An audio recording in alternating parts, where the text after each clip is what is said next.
Hello and welcome to portal Pathshala. आज हम discuss करेंगे जनरल अवेयरनेस के 30 मोस्ट इंपॉर्टेंट क्वेश्चंस को।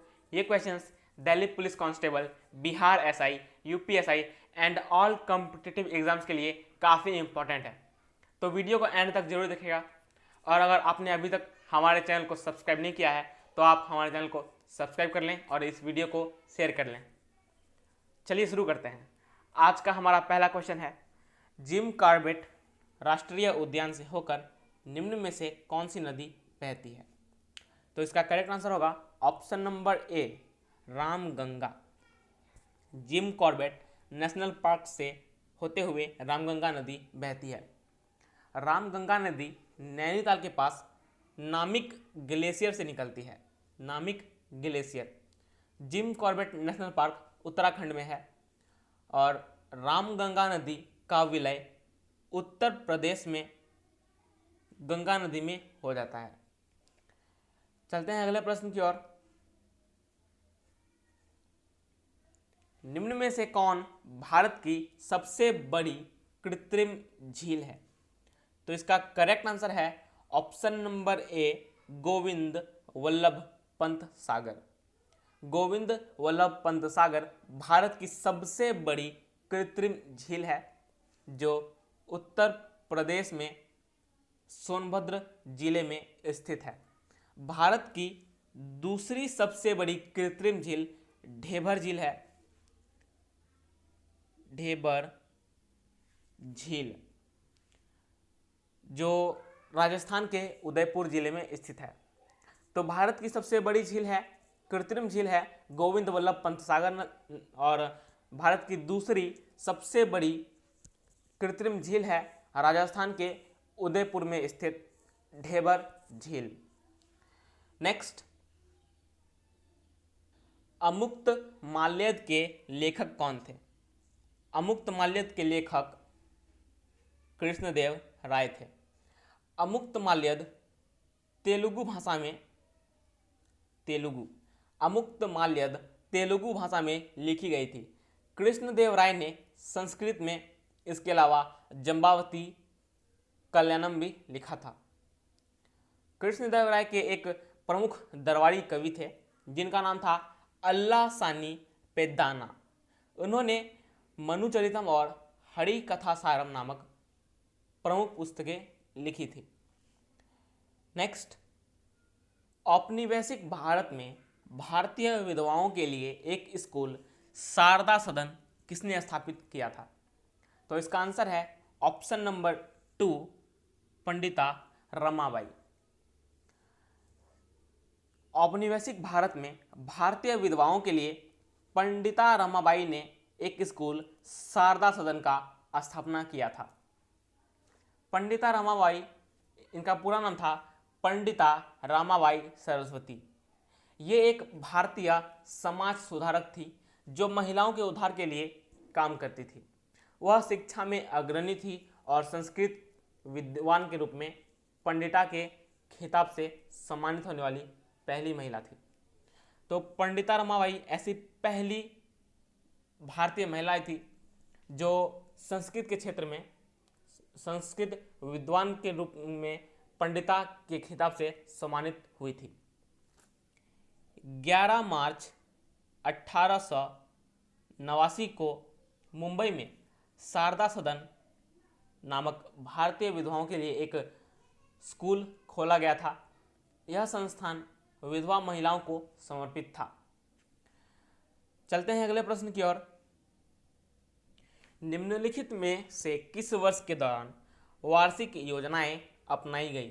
तो इसका आंसर है option number A, 1990 to 1992। Bharat में 1990 से 1992 के दौरान वार्षिक योजनाएं अपनाई गई। नेक्स्ट, किस पल्लव शासक को राजसिम्हा के नाम से भी जाना जाता है? तो इसका आंसर है नरसिंहवर्मन द्वितीय। नरसिंहवर्मन द्वितीय को राजसिम्हा के नाम से भी जाना जाता है। नरसिंहवर्मन द्वितीय परमेश्वर वर्मन के पुत्र थे। नरसिंहवर्मन द्वितीय परमेश्वर वर्मन के पुत्र थे। नरसिंहवर्मन द्वितीय भगवान शिव का एक महान अनुयायी था और उसने कांचीपुरम में कैलाशनाथ मंदिर का निर्माण किया था और उसने पल्लव साम्राज्य पर 29 वर्षों तक शासक किया। राजसिम्हा ने 29 वर्ष तक शासक किया पल्लव वंश पर। नेक्स्ट, मुरुगन निम्नलिखित काल में से किस काल के प्रमुख देवता थे? तो इसका आंसर है ऑप्शन नंबर बी, संगम युग। मुरुगन संगम युग के प्रमुख देवता थे। संगम युग, प्राचीन संगम युग में शिवान सर्वोच्च देवता थे और मुरुगन को जनता द्वारा पूजा गया था।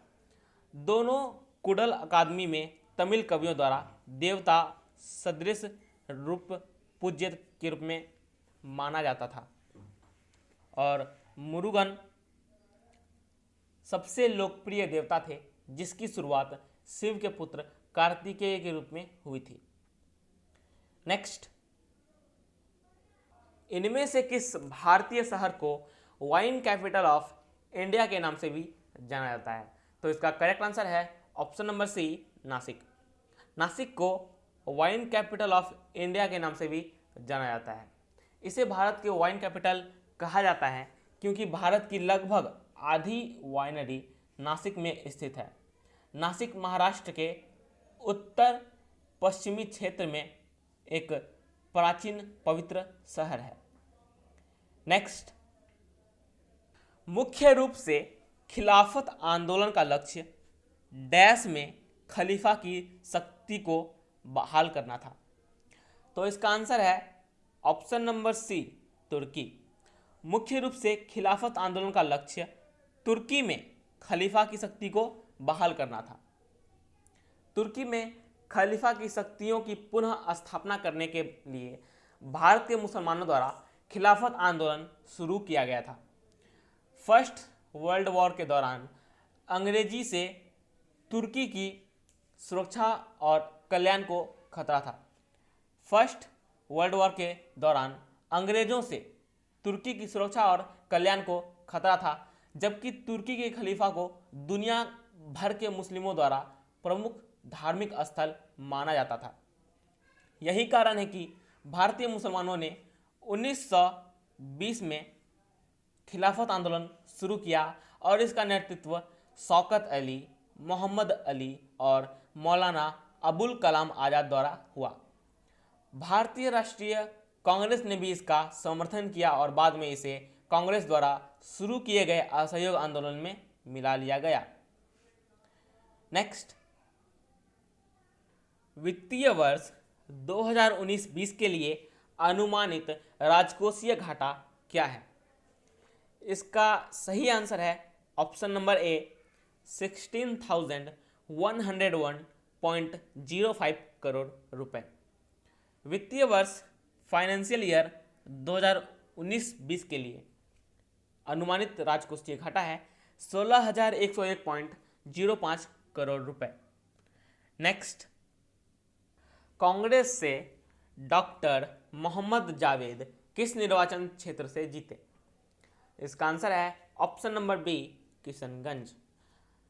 कांग्रेस से डॉक्टर मोहम्मद जावेद किशनगंज निर्वाचन क्षेत्र से जीते। बिहार में कांग्रेस की एक सीट पाने में सफल रही।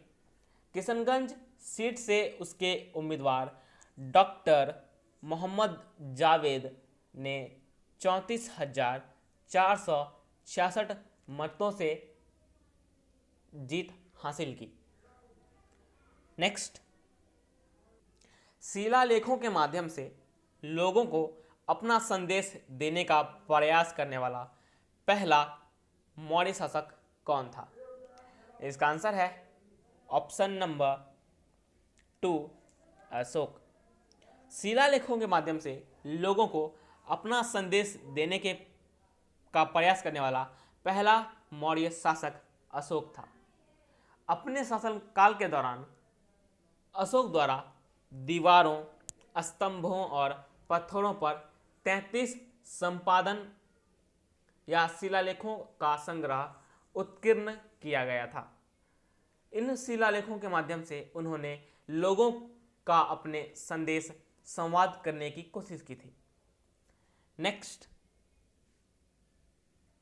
कक्षा 9 से 12 में प्रत्येक छात्रा को वर्दी के लिए मुख्यमंत्री बालिका पोशाक योजना में कौन सी राशि शुरू की गई है?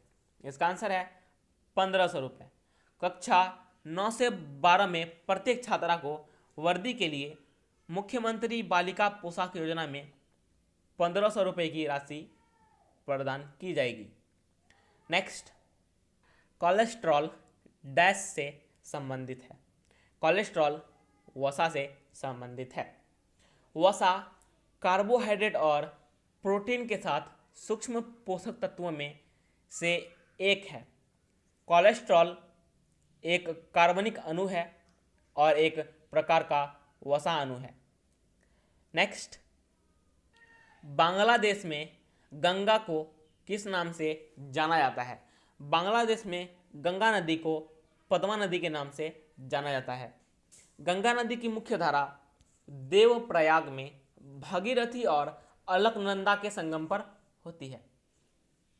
भगीरथी गंगोत्री ग्लेशियर से उत्पन्न होती है और अलकनंदा संतोपथ ग्लेशियर से उत्पन्न होती है।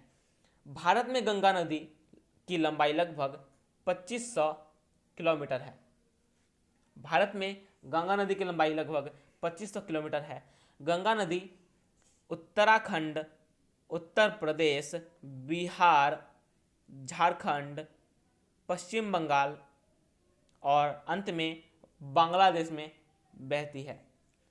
नेक्स्ट, 2022 शीतकालीन ओलंपिक के लिए निम्नलिखित में से कौन सा शुभंकर होगा? इसका आंसर है बिंग डुएन डुएन। 2022 शीतकालीन ओलंपिक के लिए बिंग डुएन डुएन शुभंकर होगा। एक शुभंकर कोई भी व्यक्ति, जानवर या वस्तु होता है जिसे भाग्यशाली माना जाता है। नेक्स्ट, सिनेमा के विकास के लिए सेवाओं का सर्वोच्च पुरस्कार किसके नाम पर दिया जाता है? इसका आंसर है ऑप्शन नंबर सी, दादा साहब फाल्के। भारतीय सिनेमा के जनक के रूप में विख्यात दादा साहब फाल्के एक निर्देशक, निर्माता और पटकथा लेखक थे। उन्होंने पहली भारतीय फिल्म राजा हरिश्चंद्र 1913 में बनाई थी। दादा साहब फाल्के पुरस्कार लोगों को भारतीय सिनेमा के विकास और विकास में उनके योगदान के लिए दिया जाता है।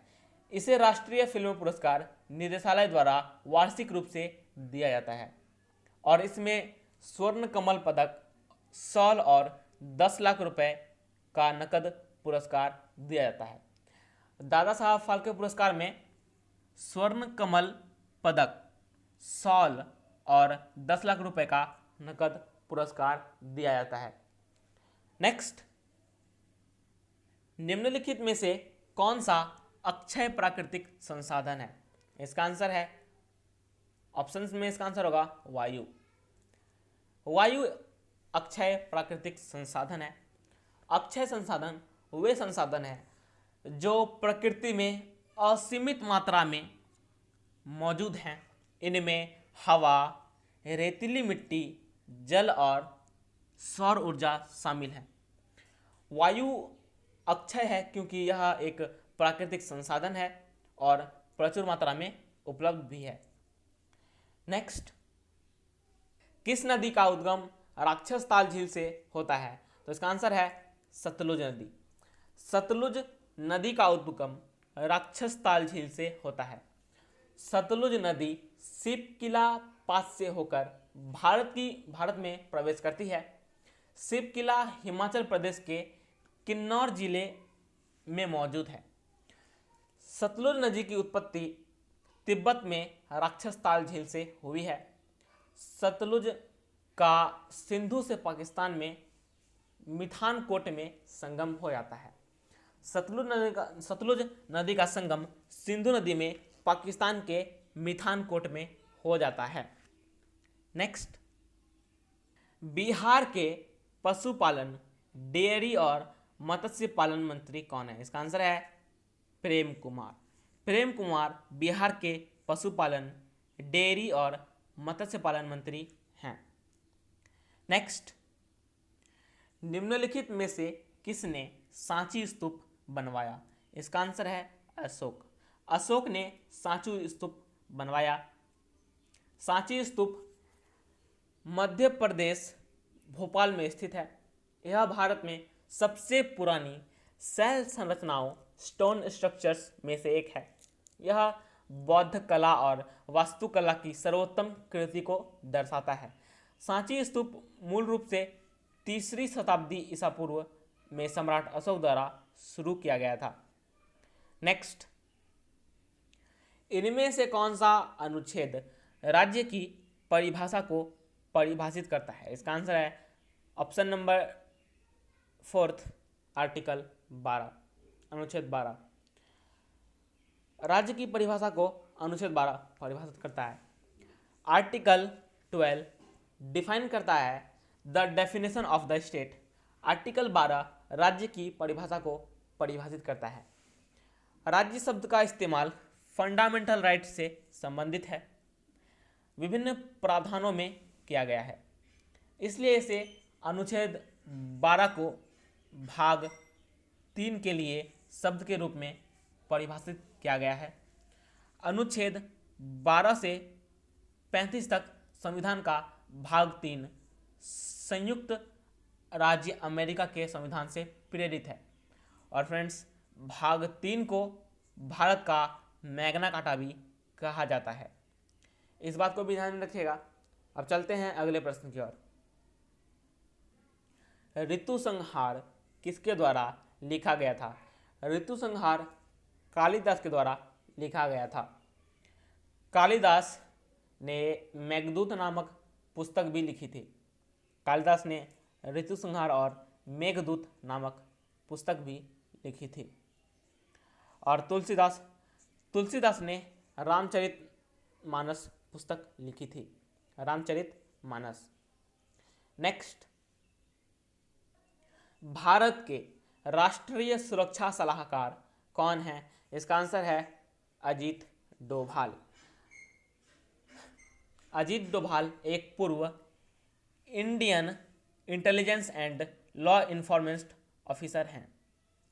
यानी अजीत डोभाल भारतीय खुफिया और कानून प्रवर्तन अधिकारी हैं। वे एक पूर्व Indian intelligence and law enforcement officer हैं। He is the 5th and current national security adviser NSA to prime minister Narendra Modi.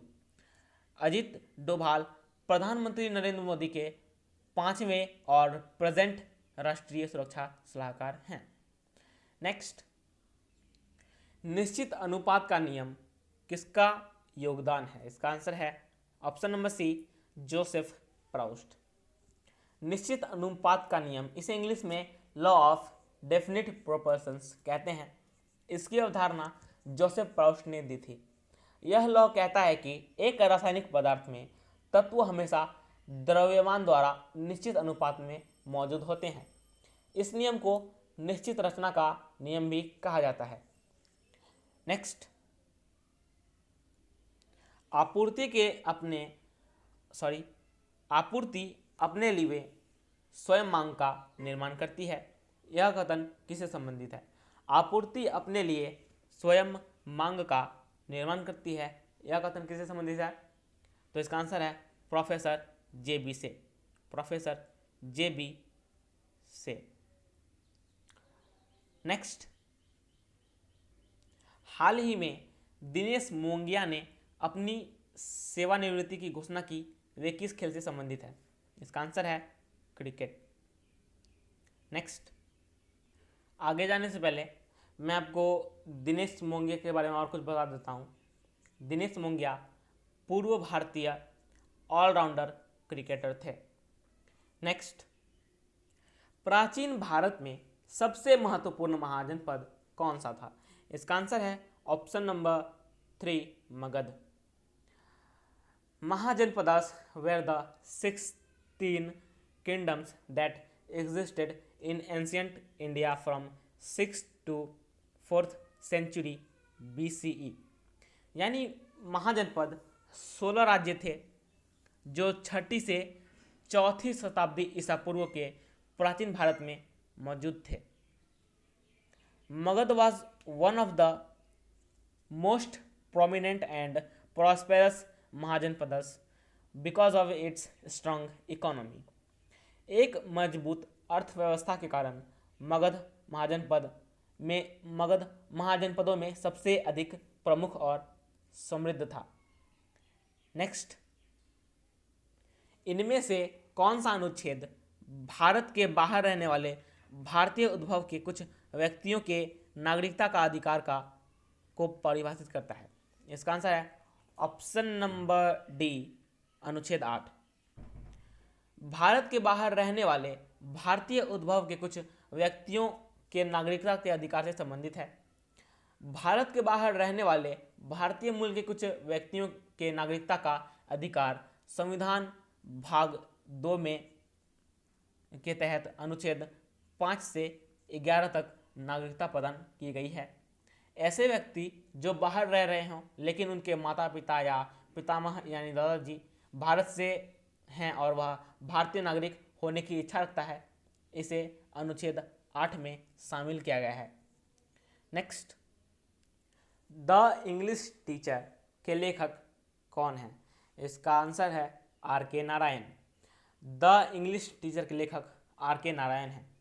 English teacher are के नारायण द्वारा लिखित 1945 का उपन्यास है। नारायण की पत्नी राजाम को समर्पित यह उपन्यास न केवल आत्मकथात्मक है बल्कि इसकी तीव्रता में भी मार्मिक भावना है। यह एक अंग्रेजी शिक्षक कृष्ण के जीवन और आंतरिक शांति और आत्मविश्वास को प्राप्त करने की दिशा में अपने अनुभवों के बारे में एक श्रृंखला है। तो फ्रेंड्स, ये थे हमारे आज के 30 most important questions of general awareness. Video आपको कैसा लगा हमें कमेंट बॉक्स में नीचे ज़रूर बताएं, और अगर वीडियो पसंद आया हो तो लाइक बटन को हिट करें और इस वीडियो को ज़्यादा से ज़्यादा शेयर करें और हमारे चैनल को सब्सक्राइब जरूर कर लें। आज के लिए इतना ही, मिलते हैं नेक्स्ट वीडियो में, तब तक के लिए थैंक यू।